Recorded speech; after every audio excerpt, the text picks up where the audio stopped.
Raising women's voices, one story at a time. Welcome to the She Said Project podcast.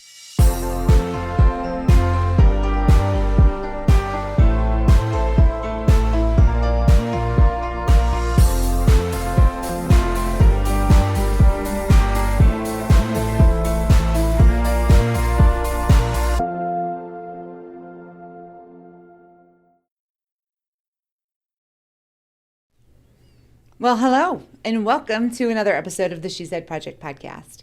I am your very, very official, very professional host, Jeanette Jorzik, National Director of the She Said Project, here in the recording studio with you today. I don't know. That just doesn't feel right when we try to be too serious or polished. It's just not us.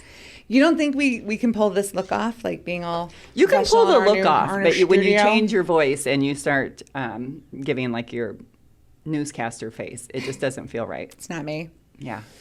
Well, that's what She Said is all about, sharing stories. And being real. Being real and being human. Carrie Rosso over here, one of the original founders of all things That's What She Said. Carrie, the day I met you, like, you know how you have someone in your community, a woman that you admire from afar, and then one day you happen to meet them, and then you just want to go home with them and be their best friend. That would explain the day that I met you, and I wanted to learn all about That's What She Said. I wanted to get involved. I wanted to help. I wanted to, see where we could go with this incredible thing. But I'm telling you the story because our guest today is one of those women who I admired from afar. And, when you finally get to meet someone and you sit down and have coffee with them and you just go talk for hours and you never want to leave, get ready for a really fun episode. I know. And I think that this person, I think everyone feels that way. I think everybody thinks they're their best friend. Everybody thinks, I'm going to follow her home. It sounds creepy, but I do want to follow her home. But it has that impact on people. She makes them feel so welcome, and she is so gracious. And you leave thinking, we're best friends. We totally are. I don't know what you're talking about. Because you are best friends? We are best friends. And I don't know who's watching or listening. If you think I'm wrong, you're wrong. Fight me. I will. I will fight you for this one. We are, of course, talking about the incomparable Gina Johnson in our flagship community of Champaign-Urbana. And we've got limited time, so we're going to jump right in because we could talk to this incredible woman forever and never be bored. Never want to stop. Well, stop being a tease. Okay, bring her on. Why don't you introduce her then? Yeah. Well, I will. I've never gotten to be the introducer, but I feel like I should have like jazz hands to introduce Gina Johnson sitting next to me. Gina, thank you for coming to the show. Oh my gosh. Thank You're you here. both. I know I'm incredibly grateful to know both of you. I really mean this sincerely. I'm not just saying this because of what you all just said. I feel and felt the same way about the two of you. I've watched your careers blossom from afar over the years, and I was like, oh, if just one day, like, maybe we could all hang out, but I didn't want to be a creep and follow you guys anywhere. But, I may have been stalking you each, and it just didn't get out, I guess. Well, today is the day. Today is the day. We just get to hang. We get to hang, catch up like old friends. And for anyone who's listening, we are not a bunch of crazy stalkers here at She Said. We're just women who really admire and respect powerful, incredible, impactful women who are doing incredible things. It's true. That's what I think the show, the whole premise, if you were to boil it down, is women like attracts like, and looking for other women who build women up, looking for women in the community who are doing things big and small. Sometimes those small things are the biggest things in someone's life. And so I think that Gina that's why we were, some might call stalking, but some might call researching her for so long, because she does things big and small and makes it seem so effortless, even when you know it is. That is your gift, Gina. Everything you do, you just shine like the light of the sun. So I have to say, one of the things I'm drawn to is that you're such an athlete, and Jeanette knows I love sports. I think that all of us, if you were an athlete, I think that you are always looking for that team again, because in our formative years, it was so powerful to have that team. Yeah. So I think that we grow up and we're constantly looking for, whether it's the women that we create our work life with and around the water cooler, but I see you doing that, and I think, oh my gosh, she's clearly a recovering athlete, because that's what you do. Oh, well, thank you. I don't even think I'm recovering, though. I mean, I agree with you in terms of, like, I want a team all the time. And when Jeanette first approached me about coming on, she said, right, on the stage, I was like, oh my gosh, I'm going to get to be around all these incredible women, and I will get to relive the team experience and not necessarily have to be in any leadership position, right? Like, I can go have fun and learn with all these women. And that has been my favorite part of being involved in this community. I can't tell you how it's expanded my world. I really mean this. So, Gina, you has stayed open and curious the entire process. And even though you are a powerhouse, you are a speaker, you are an educator, you are a teacher, you are a mentor, I mean, you are a therapist, you help change lives, you approach this process with such humility and curiosity to what was possible. And I really respect and admire that about you. Oh, thank you. Thank you. When I was getting ready to welcome you on the podcast today, what my brain gets to do every time I'm going to reconnect with a woman who's been in a show that I had the great honor of directing, I get to go through, like, it's kind of like a movie montage where I remember moment by moment, play by play, like, when did we first meet and when did I first know who this person was, and every coffee date and every conversation. And I mean, I knew you before I knew you, if that makes sense. You had spoken at a women's luncheon that I had attended years ago with your book that you published. Oh, yeah. And I had heard about your mental health business and your retreats that you put on. And then I saw you in another speaking event at 5 Things. And then it was like fate, because I was sitting in like a co-working space here in town, and you just walked in, and it was like our eyes met from across the room, and I'm like, her, and you were like, you, and like, yes, and coffee next Tuesday, let's do it. And it was just one of those moments. So were you an immediate yes, or how did the whole ask happen? And then did you have to think about it, or were you like immediately yes? Oh, I was ready to ask Jeanette if I could be on. You know? Oh, yeah. I'm on board. I want to be part of this community. You know, I've been waiting. Well, I'm sorry you had to wait so long. No, I'm not complaining. The universe works in really miraculous ways. I pay attention because I think the doors open exactly when they're supposed to. The right people walk into your life exactly when they're supposed to. And this was the cast you were supposed to be with. I agree with that. I have no doubt. It was a beautiful group of women. I mean, all kinds of different women, different experiences, different stories. We all bonded. You shared the stage with one woman who is, I think, to date, the oldest woman, the most mature, wisest woman who's been in our show, but Iris. Celebrating 90 years and still going strong. And just that they all got to experience it with you. They're pretty darn lucky. I honestly feel like the lucky one. One of my favorite parts of the She Said practices was Iris and I don't live very far apart, and so we would ride together, right? And I started thinking before the show, or before the practice, I started thinking, what questions do I want to ask Iris on the way home, or on the way there, because I want to learn from her, right? And like, she just has so much rich life experience, and those are such valuable car rides. I still think back to them, There isn't a day that goes by that I don't think of Iris. Well, each cast has its own dynamic and personality, and it really was a special cast that you all had. But one of the rules that or maybe I should just say that I have, is when looking at people is no divas, is always sort of my motto.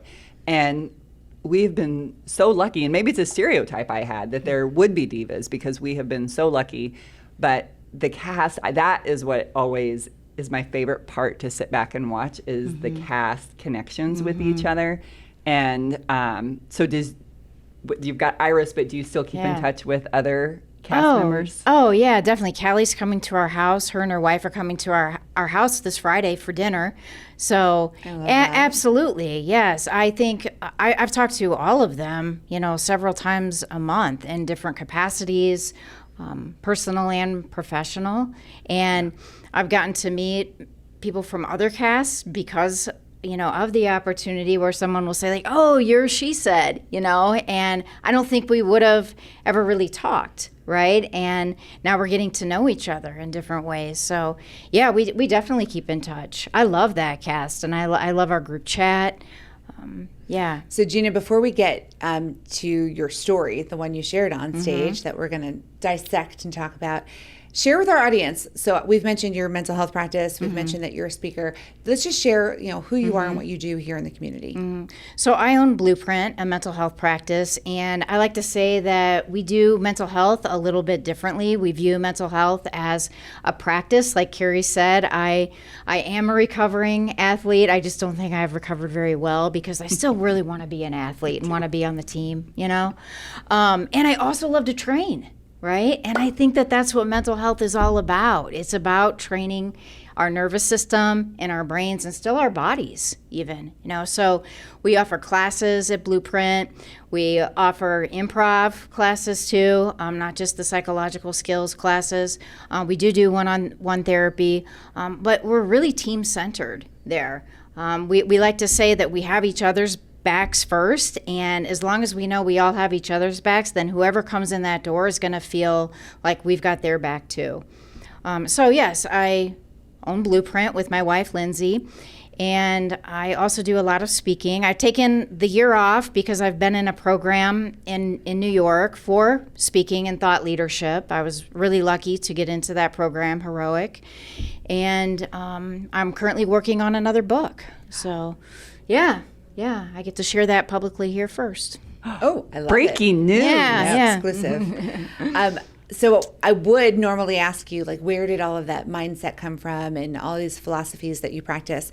But I think you really do uncover a lot of it in the story that you lived and the story that you shared. So we're going to take a quick break. And when we come back, we're going to share the story that made it to the stage. If we fake it, we won't make it, and learn a whole lot about what made Gina Johnson who she is today. We'll be right back.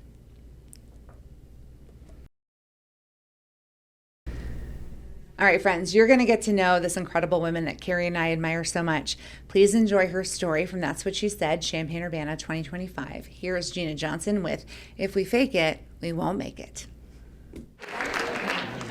I was born in a small town, and I lived in a small town. I like you guys. Until I was about 20 years old. You all know where I'm going with this. It's kind of like the John Cougar Mellencamp song. Kind of.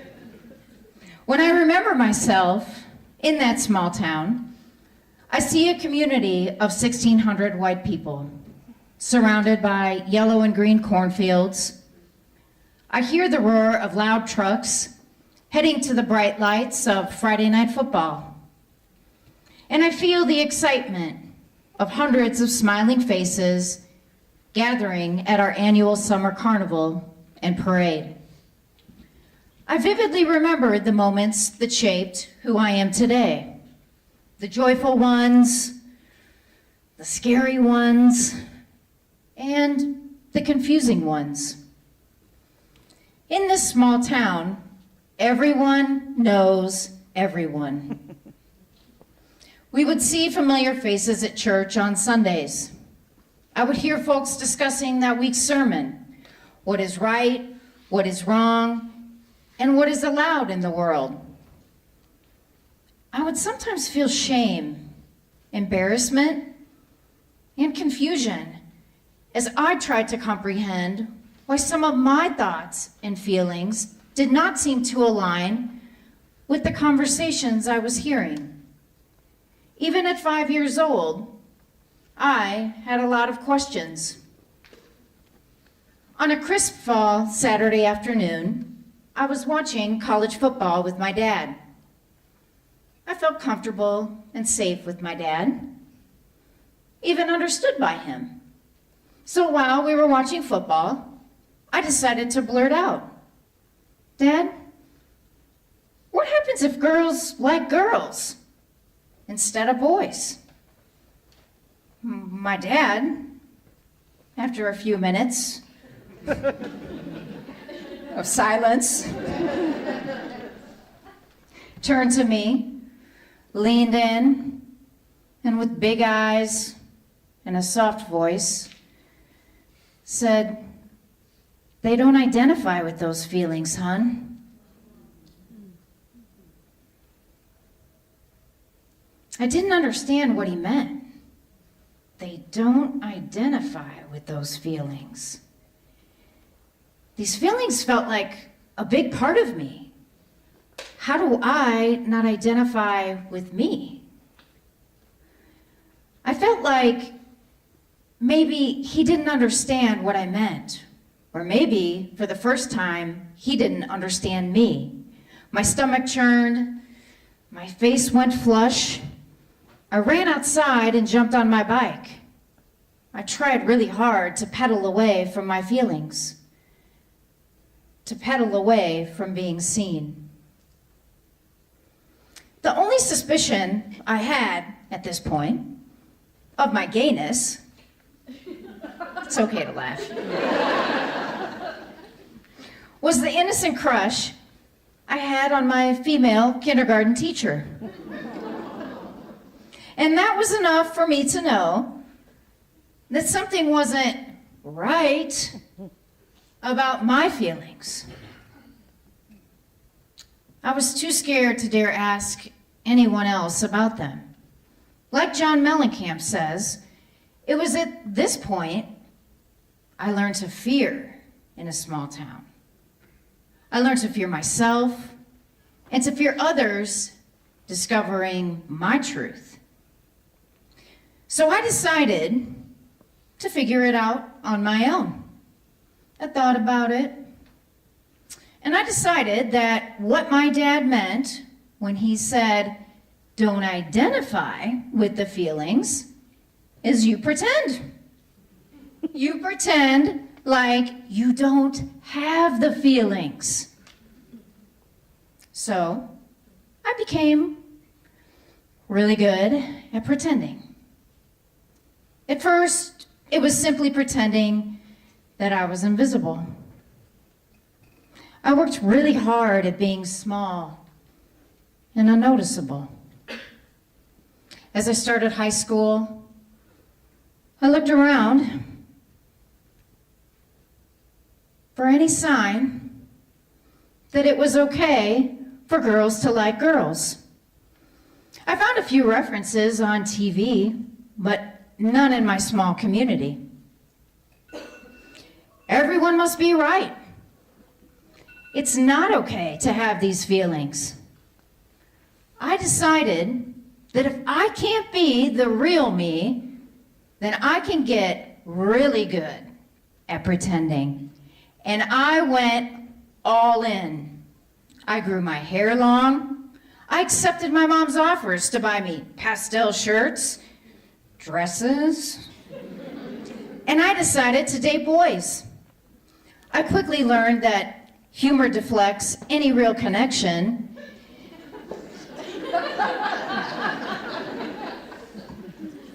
And this defense mechanism worked. No one knew me at all. And yet, they liked this pretend Gina. By senior year, I became prom queen.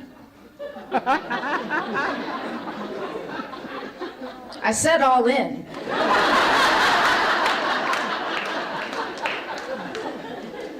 I had the lead in the school play, and most importantly, I would occasionally hear my parents bragging about me to family members and friends. I remember thinking, this must be what it means to fit in. But I always wondered, why do I feel so empty and sad inside. I had built myself a mirage of a life. On the outside, it looked acceptable to my family, to my friends, to my community members. Those I wanted and really needed approval from. I dated men, eventually married one. I graduated from the University of Illinois with a master's in social work. And I worked for many years as a school social worker. Every day, it was my job to encourage and guide kids to listen to their hearts and to follow their truth. And my stomach churned as I heard myself day after day after day, encouraging others to do the very thing I was running from. It wasn't a surprise that it all became too much. I was in way over my head. I ruined relationships. I couldn't keep up with my job. I was fired from a job. I was crashing and burning, and the weird thing is, I didn't fully know it. Fresh off a divorce, I decided the smartest thing I could do was move back to that small town. I was certain that would be the place where I would figure it all out. I would figure out what was wrong with me. I was still doing one-on-one therapy, listening and supporting others in their journeys of creating and being their true selves, and still going home filled with shame and disgust of living a double life. And then one day, something happened. I met a girl. And guess what? She was interested in me, and I was interested in her. And for the first time in my life, I was honest with her. Now, the joke is not lost on me here, guys. I was blown away that I had been all over the United States at this point, and this was happening here. In the first place, that I learned to really be afraid of myself and to try and run away from myself. And yet there was another part of me that felt relieved and free for the very first time. But here was the thing. She wanted to live a life with me in the open. She would often say, "I will not be a secret because we are only as sick as our secrets." And she is right. At this point in life, I knew that the majority of people important to me believed being gay is a sin. They would disown me, and I was terrified. I really wanted to believe the words that John Mellencamp sang about the simplicities of living in a small town. Yeah, I can be myself here in this small town, and people let me be just what I want to be. But it's not always that simple. One night during the spring of 2006, I was out for a run in my small town. The streets were quiet, the air was cool, and smelled of fresh-cut grass. Halfway through my route, I found myself passing the empty football field where I spent so many Friday nights. It's a special place because my dad was the high school football coach there for 30 years. And the field now bears his name, Gary Johnson Field. I stopped, went inside, stood on the 50-yard line, and looked up at the big white crow's nest. I thought about him and me and this life. He was terminally sick. And for the first time ever, I could viscerally feel that this life really ends for all of us. I was sad and scared, knowing I was going to lose him. And then it hit me. I was more scared that I would go through my entire life and never really be or know the true me. I have to go. I have to choose myself. I moved to Champaign with my partner, thinking the move would make everything better. People would accept me here, so naturally I will accept myself. But I had no idea how to be the real me. I spent years fighting those who couldn't accept me, hiding from those who actually did accept me, and doing a combination of hiding and fighting with those who did not really know me. I proceeded to make a mess of things. So much so that I ultimately ended up without a home, sleeping in my car near the cornfields on the edge of East Urbana. Ironically, I had the training to know that this was all a manifestation of my trauma, but I couldn't find my way out. Not alone. Fear was my constant companion. Often, it was my only companion. It was here in my darkest hour that I had to make some tough decisions. I thought about, what would I say to one of my clients if they were in this very same position? I asked myself that a lot. And suddenly the answer was clear. I had to be vulnerable, admit that I needed help, really let someone else in, lay it all out on the table. I started seeing a therapist every Wednesday at noon, and I shared all of my fears, my shame, my doubts, my lies.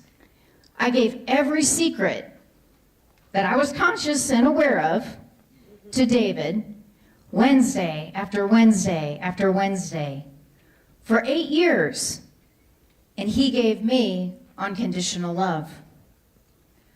I also realized that if I was really going to heal and grow, I needed to take an active approach outside of that therapy room. So I read every book I could get my hands on about trauma and the nervous system, and I found the one thing that had the power to change everything. Find the good.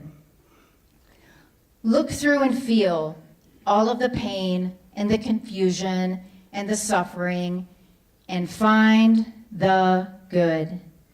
Find the good in people, in nature, in arts, in music, in sports. I opened a social media account. I named it Good Things and challenged myself to post 10 good things a day for 1 year. At first, I was surprised at how difficult it was to find good things to post. Yet I loved the challenge, and it became a new framework for my thinking throughout every day. Soon I realized there are good things everywhere when you choose to look for them, even in the darkest moments. Today, I live in Urbana with my incredible wife, Lindsay, and we run a thriving mental health practice filled with many special, talented, and loving people. And every day as I pull out of our driveway, I can see that spot in the cornfield where I used to park my car to sleep when I was without a home. Every day I am reminded of two worlds. The one where I isolated myself, where I hid and fought the world, and the one I live in now, a life where I'm grateful to give and receive love with so many other people. Now, when I tell my team or people I work with to listen to their hearts and live their truth, I say it without feeling disgust or irony. I can say it because it was my only path to freedom, joy, and self-love.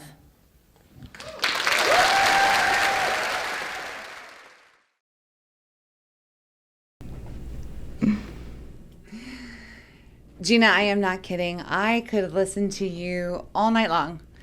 Well, your wife might have a problem with that, but you have such sage advice, and but now we know where it came from, right? We know that you lived through it, and you had to figure things out for yourself. Yeah, and I like to say still living through it, right? Yes, still figuring things out with a lot of people that really helped me and that I'm learning from. And even at that time in the car, I was seeking out guidance, going to a few friends who did stick with me at the time and asking for support and advice. I just truly believe none of us do this alone, right?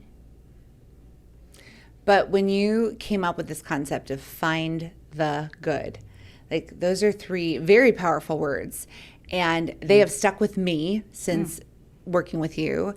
They resonate in your story. Do you still do that? Do you still practice posting about good things that you find in the world? Oh, absolutely. I've switched to Instagram now. I have a love affair with Instagram. I love it too much, Where can our friends who are listening find you if they want to follow along? Right. Gina Johnson Blueprint. But I do, on my story, post good things every day. I try to find good things out in the world. I've switched over. I try not to make it about me at all. I want to really showcase other people. Look at this cool thing that I found. It could be a surfer surfing this amazing wave, right? Or it could be this art that's made out of skateboards, or someone hitting a home run, right? So absolutely, I do on my story. And then there are good things that I just like to take in and savor for myself, really continuing to work on that relationship just with me. And then Lindsay and I do it at home too. Where we make ourselves share actually at least 3 good things that we saw happening around the office every day. Every day. Mm-hmm. Yes. I love that. Yeah. So I think I could listen to you read the phone book and I would have been cheering wildly in the front row. But I think you could have chosen anything. There's so many different angles that you could have talked about. How did you land on your final story? Oh, yeah, that's a good question. Thank you. Jeanette. It's a loaded question, Carrie. I could not have done this without Jeanette, for real. And okay, I'm going to stay on track here, right? My brain wants to go in 10 different directions. I took something that looked like a disaster to Jeanette. That was my first draft. I will not call it a disaster. I will. I will. Okay, I'm really okay with it, right? It was here are all these things that have happened in my life. I have no idea how to make sense of this, and Jeanette's like, oh, I do. I know how to make sense of this. Okay. And Jeanette was my prefrontal cortex for 3 months in this process, right? Because, when any of us, whenever we get emotional, and I got emotional going back through all of this. I'll say that I'm just going to take a little detour for a second. Jeanette told me at the beginning, now this is going to be therapeutic. You're going to really get into it here. Now this is one area in my head where I was like, I've worked on this stuff. I've worked a lot on this stuff. I'm going to be okay, right? I mean, I felt I'll have some feelings, but how hard is it really going to be, guys? I can't swear here, but it is blank hard, right? And so I got in it, and my emotions, I went right back to, oh my gosh, the world feels so big, and I feel so small. I was really feeling that late October, early November, definitely in September when we were doing the final drafts, but I had to hand it over to Jeanette because my point being, I really got in those emotions, and I had no prefrontal cortex, no logical thinking, no reasoning skills to get the sentences in order, so I relied on you a lot. That's an interesting way to look at it though. Sometimes you're so far into your own story, you can't see clearly. You're just, this is what happened. This is how it happened. But this is one of my favorite parts of the process is there's so much power in taking the words and the sentences that are shared and just rearranging them in a way that it just changes the impact, I think, of, the order that you share the story in. Okay, this piece isn't as important as you think it is. Let's set it over here just in case. And then all of a sudden it's like, boom, this beautiful story just unfolds. And you find the things that are truly important, to get your point across. Yeah. And found that for sure. Oh, definitely. And so, sorry to interrupt you, first of all. To answer your question more too, Carrie, I knew going in that we're definitely talking about that car. We're talking about it in a way where I had responsibility in this.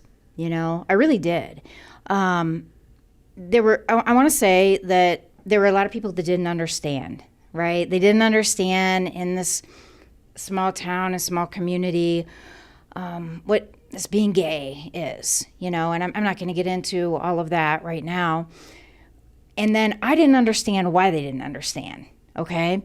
And I didn't have good reactions, or I didn't have, let me say it this way, I didn't have reactions that would help me connect with them, right? So I started pushing back on it. And I then went down this downward spiral at that point, okay? And so I wanted to talk about, how do we own our part? Even when there, I think, are some egregious things that we all experience in life, right? I like to say there's a kernel of truth in everything that happens that is our truth, that it's our responsibility to own. And I really wanted to get that out there, that this is not a victim story, right? This is a story of, some bad stuff went down. I participated in ruining some relationships, and it took me to a place where I had nothing except that car. And then eventually, what I didn't get to in the She Said story is the car got repossessed and I had a bike, And so there's always more to the story. Right? Always, sure. With all of us, and then I like to say that the universe was like putting me in a corner. Like, are you listening yet? How about now? Hello. Yeah. And like, when are you going to start taking responsibility for this? And that's when that really got my attention of, okay, like most everyone was gone in my life. I couldn't pay my bills. I am riding a bike, right? I don't have a job. And I thought, I have to face myself here. That's what I wanted to share. And I wanted to share that in a way that anybody could relate to it. Yes, people in the LGBTQ community, but any human being, and it doesn't have to be so drastic. And please, don't go as far down the road as I did, right? Like, look at yourself earlier. That's one thing when I look back, I think regret is good. That's one thing that I've learned out of this. I used to say no regrets. I don't say that anymore, because in regretting and learning to look back and say, oh my gosh, I really messed up at that pivot point, where that friend really did want to be there for me and I didn't know how to connect, and I need to go back and make amends with that friend, and I regretted that. And so I started to look at the regrets and know that, I'm still bigger than like all those mistakes that I did make. Yeah. I am so happy to hear you say that, because I always feel like I'm the only person on the planet who I do not subscribe to the no regrets or no regrets, because they have served me. Yeah. And I regret blue eyeshadow. I regret like the little things, the big things. But I'm at 2 a.m, like those are the things that I think I have got to be better by that person. I have got to be better to myself in this way. Regrets can serve you. They can do harm. But also, like, let them serve you in a way to make you kinder, gentler, harder working, whatever the thing is. And I do have regrets. I'm here to tell you I have regrets, but I love them. Yeah, me too. Them. Yeah. They're in my toolbox. Yeah, exactly. It's like feel them, and Jeanette and I have spent a while talking about the 90-second emotion thing, that our emotions last for 90 seconds, That's a tool that you share when you're out in the world speaking in your classes. No, don't shut them off. Right. I'm a huge believer in feeling your emotions, but you gave me that guidance, which is beautiful. Like, feel them, but there is a time limit, and you are in control of all of these things that you get to make choices for. Gina, I want our audience to learn so much more about your lessons learned and how it has served you, but we're going to take a quick break and we'll be right back.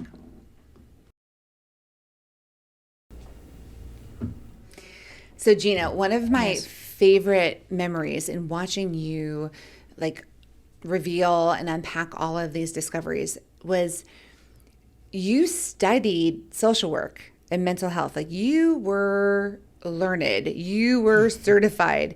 Like that is your profession today, but like you were educated in the field.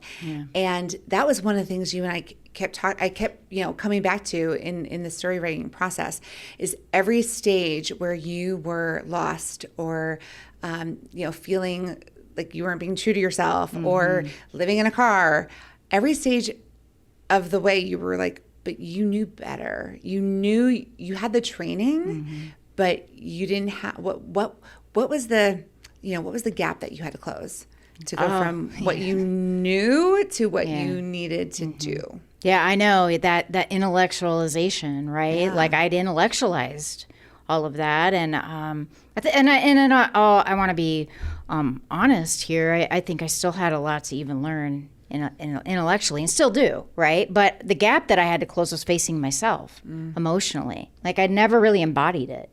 I'd never faced me and been really honest with myself, and I'm not really sure I even knew what that meant.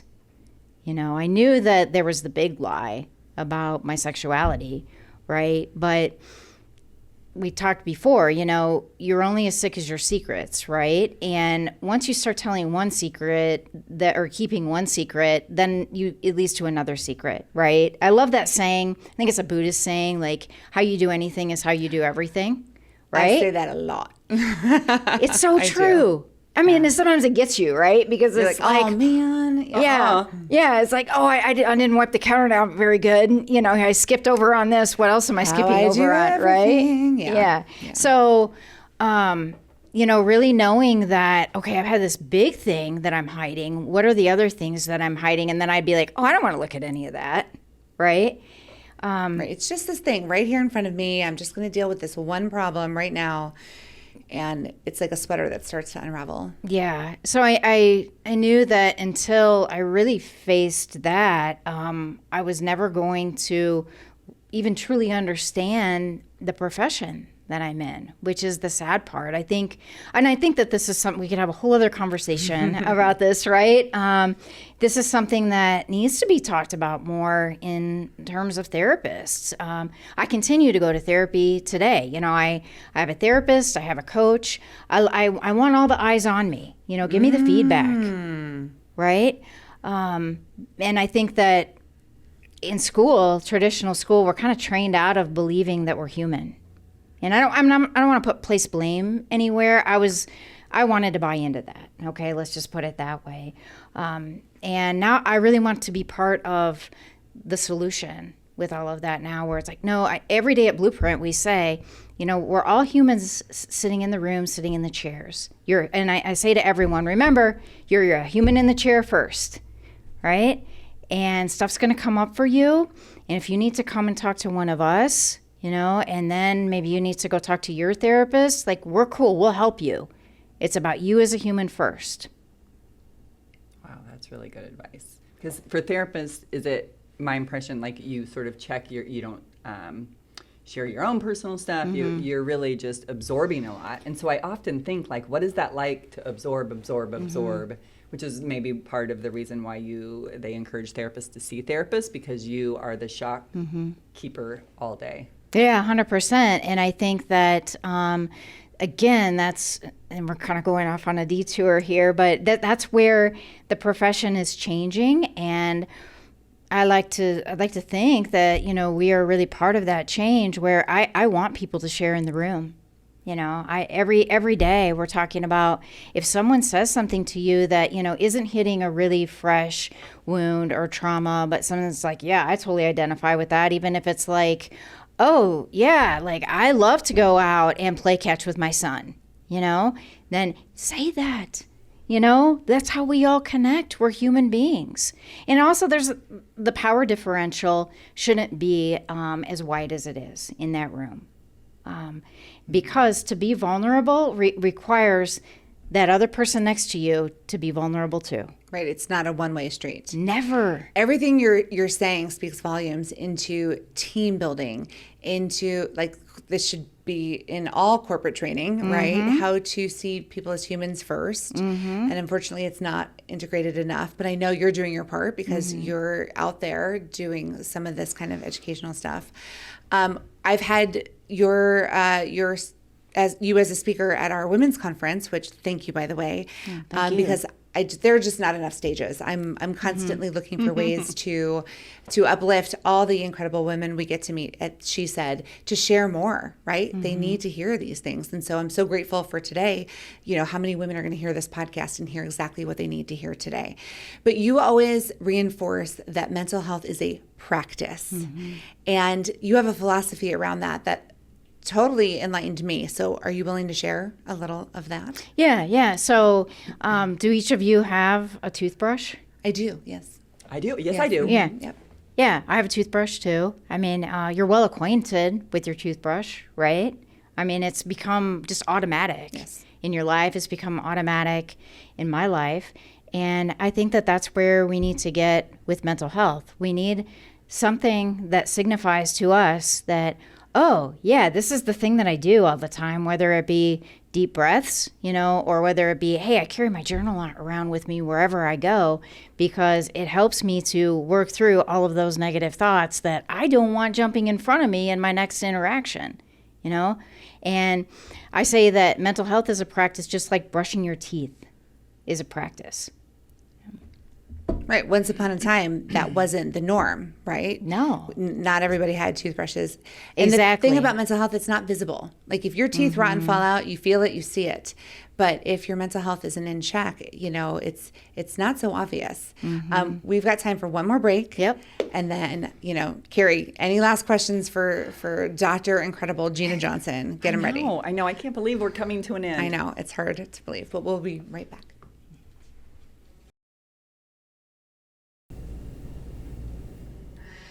All right, Gina, I just called your office and I made an appointment. All right. Because for Carrie and I to come by on a regular basis.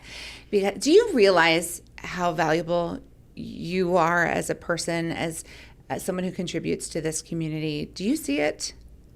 Oh, I don't think about that. I just totally put you on the spot. I'm like shocked. No, I just don't think of myself that way. I just feel like I'm grateful to be part of the community. I'm grateful to be sitting here. Yeah.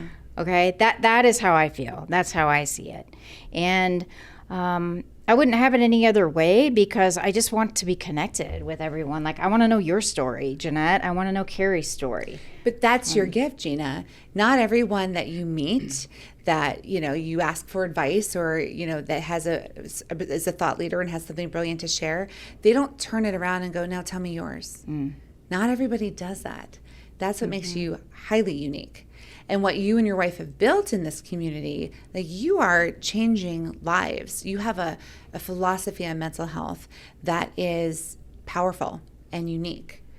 On our break, Carrie was just making a comparison to, how to change the culture around mental health. What say you, Carrie Rosso? Well, I think that the power of one. I think that what you all are doing, the power of one applies to every single person that works in your office. And because this team culture has been set, now it isn't really the power of one. Now it's all of those ones and then the people's lives that they touch. And then it changes. And, it's just... I feel like that's a metaphor also for how she said has kind of grown. Yeah, and I didn't think of it that way until you just gave that example because I can see it in the work that Gina and Lindsay do. But every show, every cast of women who get together and they have this experience, they go out and they're more open-minded, they're more compassionate and have more empathy towards women and people in their community. There is a ripple effect. And I'd like to say the work we do is mental health adjacent, right? I think it is. I don't have the fancy letters after my name, but I don't think you need them. Can I just say this? Like I really think that this is another area where our profession needs to change. I think that we need to stop worrying so much about these letters behind people's names and say oh my gosh, you're doing so much good in the world and helping these women believe in themselves. And if we could have more Jeanette and Carrie's, we would not be in the place that we are in the United States right now. And good things, Gina. And good things, With Gina. a Z. It's I had a professor, Nancy Gomer, who so I'm in education in my day job, and every year in the fall I share something she said. No letters behind your name, which is what made me think of it. No, nothing that the skills you learn in my class will not matter if you do not love your families. And I share that every fall because it's true. You can learn all kinds of skills and the pedagogy and all of that, but if you don't love your families, and I think that's what we hope for She Said, and that's what clearly you are creating in your company. First, step one, love yourself, love others, be gentle, be kind.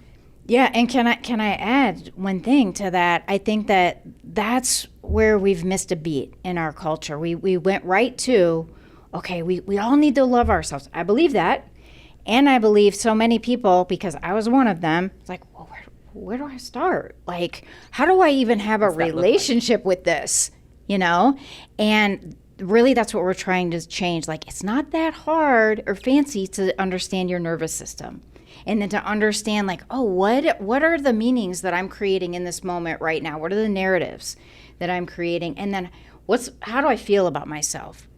And it's like those three things are always operating as a system that form your sense of self, you know? So I'm going off on a little mental health tangent there. Keep going. But, we're here all night. I love this stuff, and I love the work that you all do. Thank you. You know, because it really combines with what we do. And we need each other. And we think it's so big and so complicated, but really it's so simple. Yeah. It is, I think, at the core of human nature to just be present and create space and listen. I think I'm a professional listener. You're a professional listener. You're a professional listener in education. And it's all connection. It is. And I'm so glad we have this space where we get to reconnect with women and listen some more, because my life has changed every time I spend time with Gina, every time I spend time with you, Carrie. So we are out of time, but I am so grateful for all of you. So thanks for joining us for another amazing episode of the She Said Project podcast. Over and out. Thank you for listening to the She Said Project podcast. All materials contained in the podcast are the exclusive property of the She Said Project and That's What She Said LLC. For more information on our live shows, go to shesaidproject.com.